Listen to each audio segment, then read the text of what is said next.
Naman sa lokasyon nitong si Bagyong Ramil, sa kasalukuyan ay nandito ito sa vicinity ng Calabanga, Camarines Sur.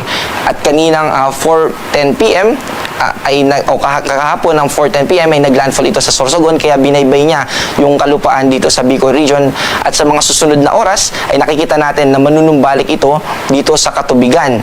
At bago yon ay babanggitin din natin yung lakas ng hangin malapit sa gitna ng bagyo na umaabot ng 65 kilometers per hour, at pagbugso o biglaang paglakas ng hangin sa bilis na 110 kilometers per hour sa paligid nitong bagyo. Ito ay kumikilos in general pa northwest sa bilis na 25 kilometers per hour. Dito sa ating forecast track, katulad nung nabanggit natin kanina, at babanggitin natin ulit, manunumbalik ito dito sa Katubigan, sa pagitan nitong Aurora at yung Polillo Islands at dito sa Camarines Norte. Sa mga susunod na oras ay manunumbalik siya sa Katubigan, at may maliit na chance o posibilidad na mas lumakas pa ito na kategory ng bagyo dahil nasa Katubigan siya, at may isa pa tayong chance na maglandfall ito dito sa Polillo Islands. At kapag ganun yung nangyari, ay magkakaroon tayo ng ikalawang at ikatlong paglandfall. So sa Polillo Islands at yung ikatlo niya ay dito sa probinsya ng Aurora.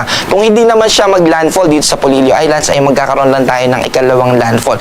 So ngayong umaga po yan mangyayari, magla-landfall siya ulit dito sa Aurora, at magtutuloy-tuloy siya. Babagtasin niya yung ilang mga probinsya dito sa Central Luzon hanggang sa lumabas siya sa ating kalupaan dito sa Pangasinan or sa La Union. At paglabas niya dito sa ating kalupaan mamayang gabi, ay magtutuloy-tuloy ito pa northwest, at nakikita din natin na by Monday ng umaga ay nasa labas na ito ng Philippine Area of Responsibility. Gusto rin natin paalalahanan yung ating mga kababayan na yung cone of probability natin, posible pa na lumihis itong track o yung mismong tatahakin nitong si Bagyong Ramil, kaya pinag-iingat din natin yung ating mga kababayan, lalo na dito sa Central Luzon, at ganoon din naman dito sa Calabarzon, lalo na yung probinsya ng Quezon, at yung mga kasalukuyan na naaapektuhan nito, yung Bicol Region at yung northern part ng Eastern Samar.